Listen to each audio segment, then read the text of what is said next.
الحمدللہ آج ہم نے 21 پارے مکمل کیے ہیں، اور آج ہم موسیٰ علیہ السلام کی ایک ادا کے بارے میں بات کریں گے کہ جو انہوں نے ایک جملہ بولا اور ہماری زندگیوں میں وہ جملہ کیا اہمیت رکھتا ہے۔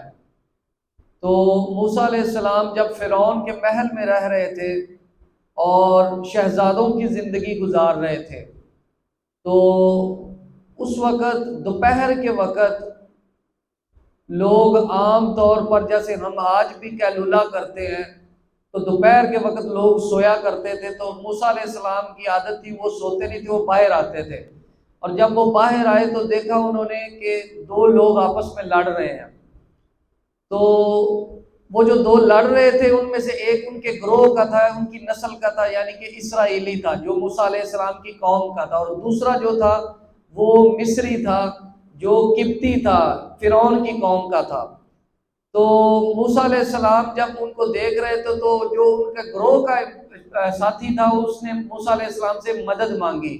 تو موسیٰ علیہ السلام اس کی مدد کے لیے گئے، تو مدد کرتے ہوئے موسیٰ علیہ السلام کا مکہ لگا، اور وہ جو مصری تھا، وہ جو فوجی تھا، وہ اسی وقت فوت ہو گیا، مر گیا۔ اس وقت موسیٰ علیہ السلام نے ایک جملہ بولا، دو جملے بولے۔ جملے کیا بولے کہ انہوں نے کہا کہ یہ جو عمل ہوا ہے یہ شیطانی عمل ہے۔ یہ شیطانی عمل کیسے ہوا کہ غصہ آیا، اور اس کے فوراً بعد انہوں نے کیا کیا، انہوں نے اپنے آپ کو اللہ کے سامنے پیش کیا اور کہا قال ربی انی ظلمت نفسی، کہ میں نے اپنے نفس کے اوپر ظلم کیا۔ اللہ کو کیا کہہ رہے ہیں؟ اپنے رب کو کہہ رہے ہیں کہ ربی انی ظلمت نفسی، جیسا کہ ہم دعا بھی نماز کے اینڈ پہ یہ مانگتے ہیں اللہم انی ظلمت نفسی، جو ہم دعا مانگتے ہیں۔ تو یہ موسیٰ علیہ السلام نے یہ جملہ بولا ربی انی ظلمت نفسی فاغفر لی فغفر لہ انہ هو الغفور الرحیم۔ اس کے بعد پھر انہوں نے اللہ کو یہ کہا کہ اللہ آپ ہی غفور ہیں، آپ ہی رحیم ہے، معاف کرنے والوں میں سے ہیں۔ تو پہلے اپنا جرم قبول کیا، اپنے آپ کا قبول کیا کہ میں نے اپنے نفس پر خود ظلم کیا۔ تو ہمیں اس بات سے کیا پتہ چلتا ہے؟ ہمیں اس بات سے یہ پتہ چلتا ہے کہ ہم بحیثیت انسان بہت زیادہ گناہ گار ہیں۔ ہم انسان ہونے کے ناطے گناہ کرتے ہیں، غلطیاں کرتے ہیں۔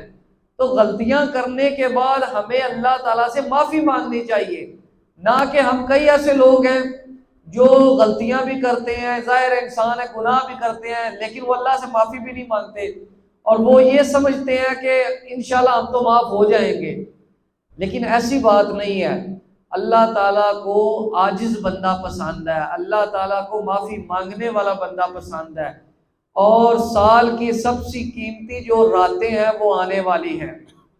365 دن ہے، اور 365 دنوں میں 365 راتیں بھی ہوتی ہیں، اور ان راتوں میں سب سے قیمتی 5 راتیں آ رہی ہیں، سب سے اہمیت والی 5 راتیں آ رہی ہیں۔ وہ راتیں آ رہی ہیں جن میں سے ایک رات ایسی ہوتی ہے کہ جس میں 83 سال کی عبادت کا ثواب ملتا ہے۔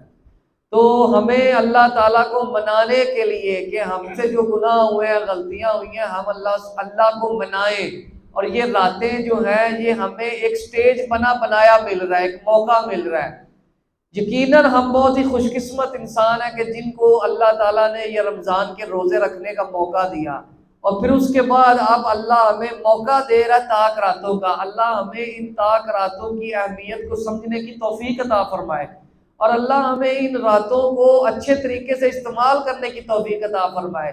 بڑے ایسے لوگ ہیں، بدقسمت لوگ ہیں، دیکھ کے تکلیف ہوتی ہے، دکھ ہوتا ہے، جو باہر چوکوں پہ بازاروں میں بیٹھے ہیں، باتیں کر رہے ہیں، اور آج کل تو وہ کر ہی رہے ہیں، طاق راتوں کا بھی کوئی خیال نہیں کرتے اور وہ وقت ضائع کرتے ہیں۔ اللہ ان سب کو ہدایت دے، اور اللہ ہمیں بھی ہدایت دے، اللہ ہمیں بھی ان راتوں کی تقدس کو سمجھنے کی اور ان پر عمل کرنے کی توفیق عطا فرمائے۔ وآخر دعوانا الحمدللہ رب العالمین۔